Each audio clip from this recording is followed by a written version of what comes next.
Magandang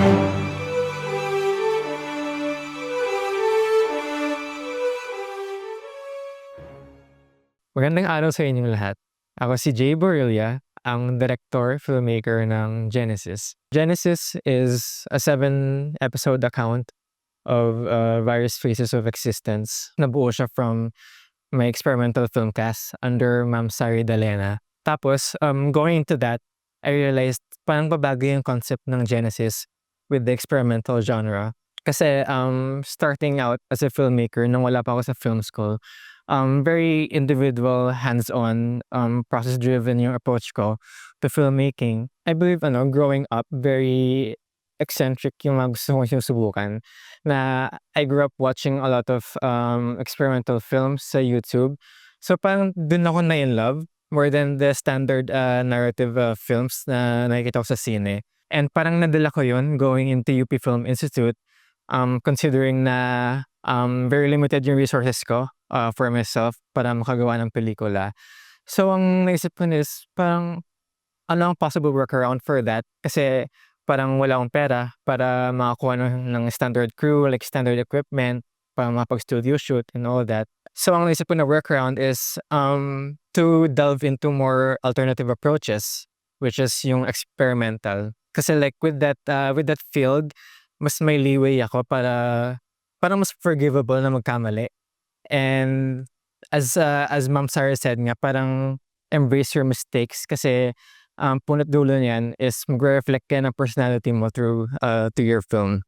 So yung concept of Genesis, it brewed up from my years-long experiences of repression, being inside the Iglesia ni Cristo Church. Yung gusto kong sabihin sa film is parang what I endured being in the church.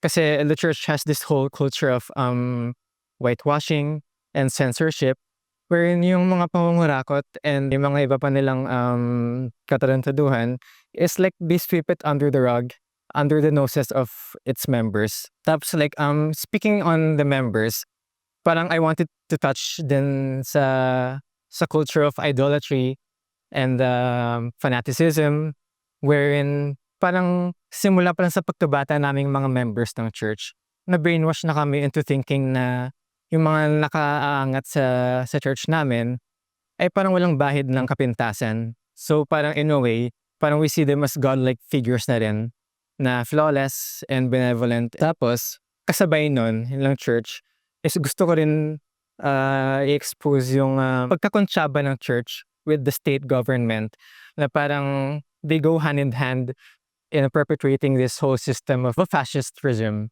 The interesting story is, after making the film Genesis, I tried getting it out para mapanood siya ng mga tao. And some point along the lines of my attempts to get it out, the church actually got a hold of the film. And dahil doon, parang nayari ako doon. So I got called into the church and I got persecuted for that. And conclusion nun is natanggal ako sa church because of the film. At first, ako yung natanggal, and then sinunod na yung family ko because of that. So parang doon din na-highlight yung gusto kong sabihin na the church has this whole culture of whitewashing, censorship, kasi that's exactly what happened sa akin. So when that happened, it was a very terrible moment in my life and my family. Pero like looking back at it now, parang retrospectively, it was kind of a blessing in disguise. Because for one, it actually got me and my family together, like closer. Tapos, second to that, parang mas may freedom na talaga ako to express what I feel about the church and other things. So, ayun, since I was under the whole realm of budget constraints, tapos ang workaround ko is to follow the experimental approach. I think I would say advantage nun is parang mas napafocus ako sa visual aspect ng film without having to regard anything for like sets or production budgets and all of that. Parang mas nabigyan na ako ng space to explore what I really want to show visually. And I think makikita yun sa film, like with every sequence is a different treatment, different visual style. So parang because of that, the intensity of every image, mas dun ko na papakita yung story and yung mga gustong sabihin na themes.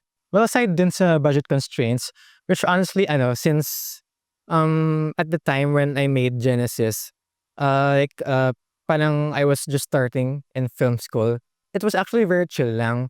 Pero like moving along sa film school journey ko, I did come across more challenges na. Mas na-realize ko na as you go along your film journey, you will encounter more opinions from different people, like from professors, from peers, or anyone that has perceived your concepts or your films. So parang yun yung pinaka-challenge ko is yung negotiation between sticking with what you really want to do and parang negotiating what can you take with other people's opinions. Pero like as I matured more going into it, I realized na this should not be taken as a negative thing. Na parang it is very important to be open-minded, open-hearted because if you surround yourself with people whom you genuinely connect with or like with mentors and all of that, may realize mo na it's like a canon moment na they're there to help you unlock your full potential. I would like to go back to a quote which really stuck to me, which is galing siya kay JT Trinidad, another filmmaker from UPFI whom I adore, which is tawa ka muna bago ka maging filmmaker. And that really stuck with me kasi parang I realized na, as I said earlier, na starting nung parang yung budding moments ko as a filmmaker, it was very individualistic. Like laging ako lang. For like as I went along, I realized na we need people, like we need each other. We and our friends na parang like-minded enthusiasts about film. Like we're meant to burden each other. Or parang we kind of signed that unspoken contract na because we are like-minded and we connect a lot. Parang we're always there for each other to help.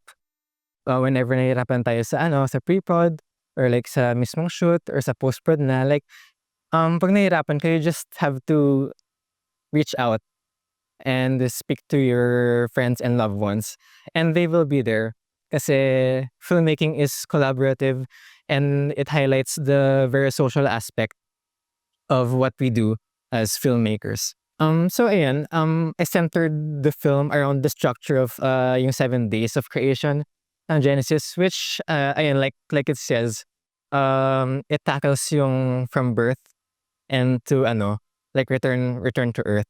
And I think na-connect ko yun sa personal experiences ko growing up because like I said, I did grow up as a devout Iglesia ni Cristo member.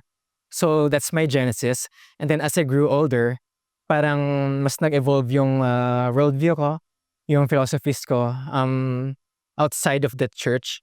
And I realized na there is more to life than being a member of a church. And ayun, yung mga naranasan ko outside of the church, like parang existence lang in general, and that's how I connected it to the concept. Well, I wouldn't presume to know a lot about what to do because kahit hanggang ngayon, I'm still a struggling film student. Pero like from what I experienced so far, ang parang takeaway ko lang sa naranasan ko is don't be afraid to take a leap of faith with your own ideas, with your own craziness, or like yung mga gusto mong sabihin na like kahit gaano pa ka-intense yan or ka-controversial, possibly, just go with it.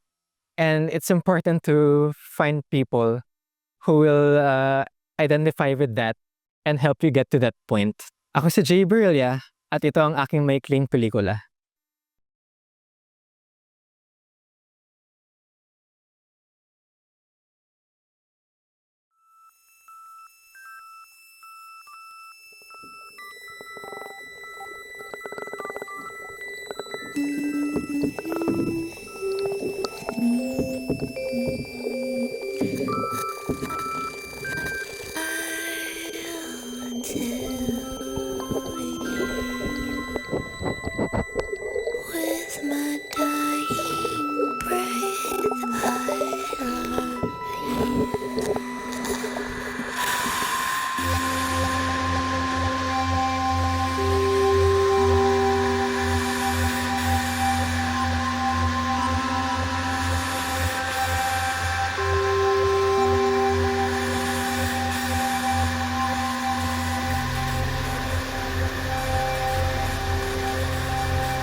My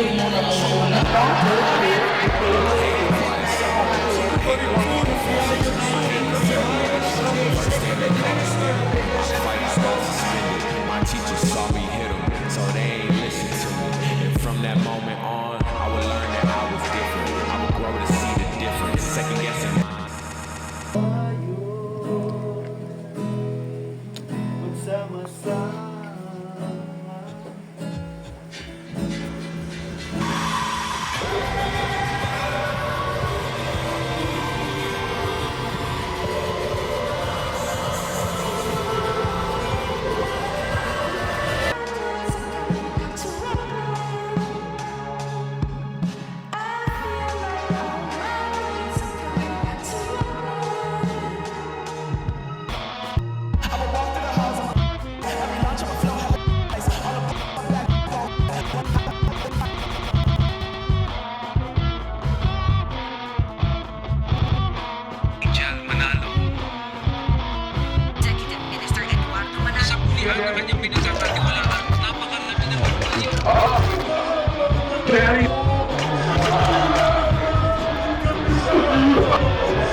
C D E F G H I J K L M N P Q R S T U V W X Y and Z. Now I know my ABC. Next time won't you stick with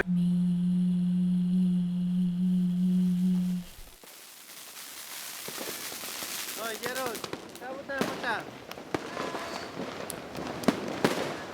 Mag-jump ka kaya? Even in hell, Jump ka, jump! Jump! Ang patangkad. Tagal. songs in my street lover. Sulit.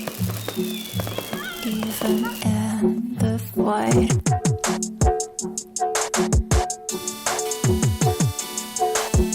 words bounce around, echoes compound into another world.